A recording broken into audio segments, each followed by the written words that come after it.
24ஆம் அதிகாரம்.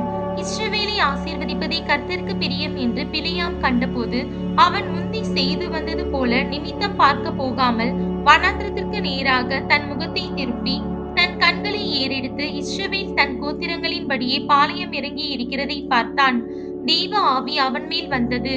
அப்பொழுது அவன் தன் வாக்கியத்தை எடுத்துரைத்து, பேயோரின் குமாரனாகிய பிலேயாம் சொல்லுகிறதாவது, கண் திறக்கப்பட்டவன் உரைக்கிறதாவது, தேவன் அருளும் வார்த்தைகளை கேட்டு சர்வ வல்லவரின் தரிசனத்தை கண்டு தாழ விழும்போது கண் திறக்கப்பட்டவன் விரும்புகிறதாவது, யாக்கோபே உன் கூடாரங்களும் இஸ்ரவேலே உன் வாசஸ்தலங்களும் எவ்வளவு அழகானவைகள்!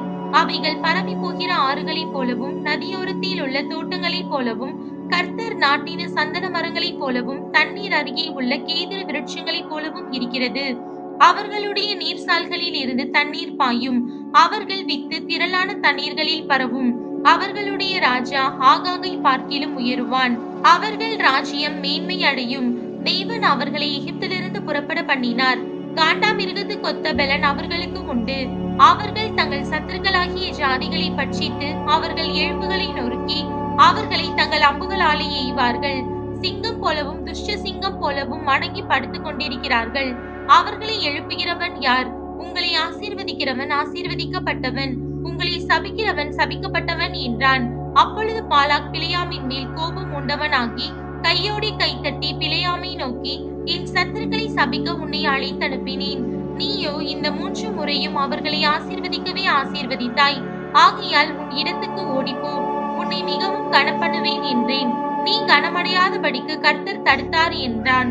அப்பொழுது பிலேயாம் பாலாகை நோக்கி, பாலாக் எனக்கு தன் வீடு நிறைய வெள்ளியும் பொன்னும் கொடுத்தாலும் நான் என் மனதாய் நன்மையாகிலும் தீமையாகிலும் செய்கிறதற்கு கர்த்தரின் கட்டளையை மீறக்கூடாது.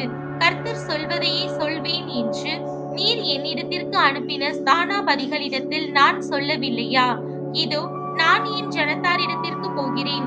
பிற்காலத்திலே இந்த ஜனங்கள் உம்முடைய ஜனங்களுக்கு செய்வது இன்னதென்று உமக்கு தெரிவிப்பேன், வாரும் என்று சொல்லி அவன் தன் வாக்கியத்தை எடுத்துரைத்து, பேயூரின் குமாரன் பிலேயாம் சொல்லுகிறதாவது, கண் திறக்கப்பட்டவன் உரைக்கிறதாவது, தேவன் அருளும் வார்த்தைகளை கேட்டு உன்னதமானவர் அளித்த அறிவை அறிந்து சர்வ வல்லவரின் தரிசனத்தை கண்டு தாழ விழும்போது கண் திறக்கப்பட்டவன் விளம்புகிறதாவது, அவரை காண்பேன், இப்பொழுது அல்ல. அவரை தரிசிப்பேன், சமீபமாய் அல்ல. ஒரு நட்சத்திரம் யாக்கோபில் இருந்து உதிக்கும், ஒரு செங்கோல் இஸ்ரவேலில் இருந்து எழும்பும். அது மோவாபின் எல்லைகளை நொறுக்கி சேத் புத்திரர் எல்லாரையும் நிர்மூலமாக்கும். ஏதோம் சுதந்திரமாகும். சேயீர் தன் சத்துருக்களுக்கு சுதந்திரமாகும். இஸ்ரவேல் பராக்கிரமம் செய்யும். யாக்கோபில் இருந்து தோன்றும் ஒருவர் ஆளுகை செய்வார். பட்டணங்களில் மீதியானவர்களை அழிப்பார் என்றான். மேலும் அவன் அமலேக்கை பார்த்து தன் வாக்கியத்தை எடுத்துரைத்து, அமலேக்கு முந்தி எழும்பினவன், ஆனாலும் அவன் முடிவில் முற்றிலும் நாசமடைவான் என்றான். அன்றியும் அவன் கேனியனை பார்த்து தன் வாக்கியத்தை எடுத்துரைத்து, உன் வாசஸ்தலம் அரணிப்பானது, உன் கோட்டை கண்மலையில் கட்டினாய், ஆகிலும் கேனியன் அழிந்து போவான். அசூர் உன்னை சிறைபிடித்து கொண்டு போக எத்தனை நாள் செல்லும் என்றான்.